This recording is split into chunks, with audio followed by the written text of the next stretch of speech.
I'm going to lay down my burdens down by the riverside, down by the riverside, down by the riverside. I'm gonna lay down my burdens down by the riverside, and I ain't gonna study war no more. I'm gonna lay down my burdens down by the riverside, down by the riverside, down by the riverside.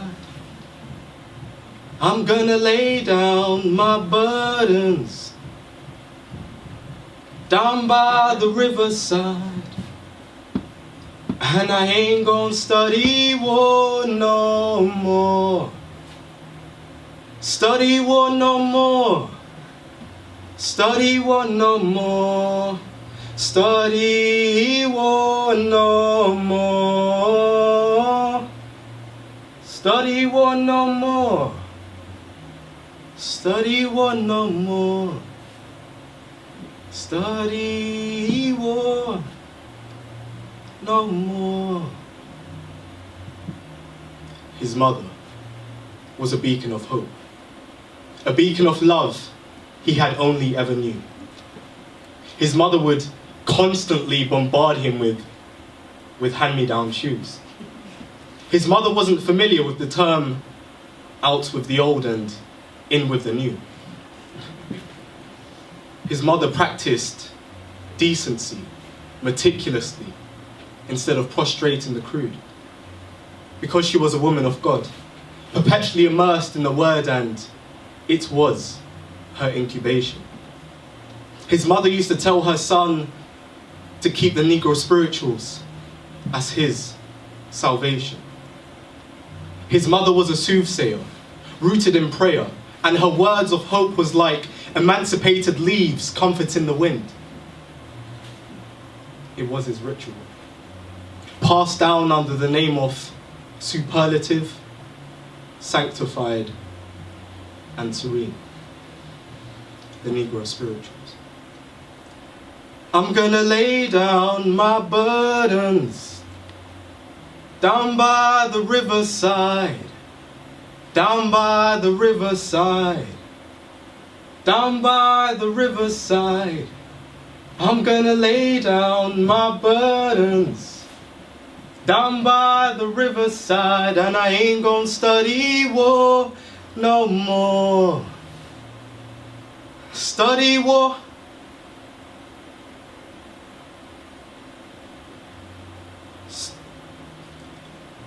Study. Study war no. Study war no.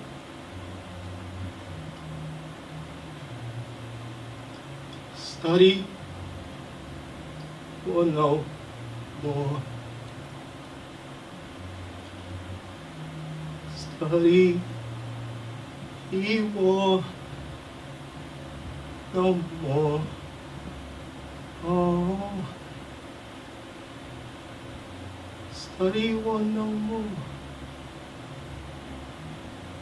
Study war no more. Study war no more.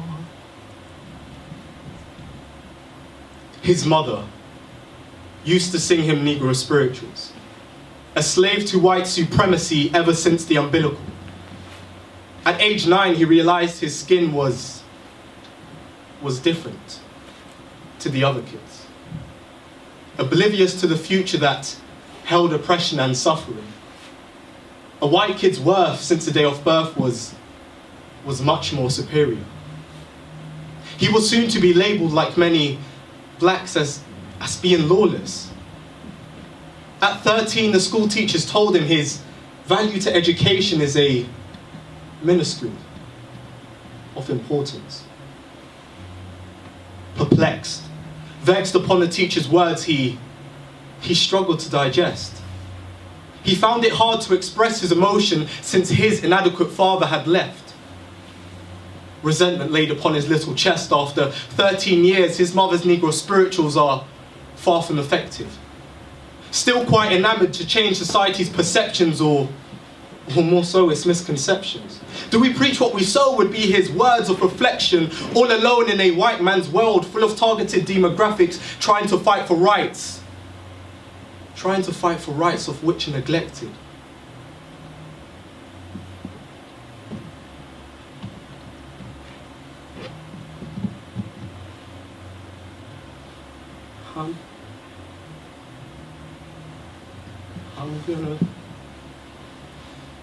I'm gonna lay down my burdens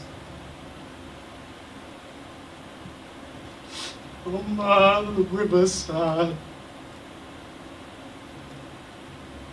down by the riverside, down by the riverside. I'm gonna lay down my burdens down by the riverside, and I ain't gonna study war no more. He saw his uncle beaten to a pulp by a group of white men. The kid was frightened. Right before his eyes turned to tears, he screams to break the silence. Another lifelong scarring again, he recollects to realize. Mother's words were futile, broken and choking. He turns to his uncle's body and starts grabbing him. So-called disciplinary beatings during protests and calling them mishappenings. Black pawns used at the expense of Caucasian tactics. Adamant to change the centuries of chains and Western mistreatment, so now at age 18, his mother's Negro spirituals are non-existent. At 18, his body found dead by the hands of white police during a protest infringement. The pastor's evidently finding it hard to keep the congregation's heart from seeping. His nose was found bloody, bones broken. His mother could barely recognize the kid she once raised. Now his face is combusted and she's flustered, disgusted by police compassion being depleted. Words don't protect the weak. Was his mother's words with a heart filled with conviction?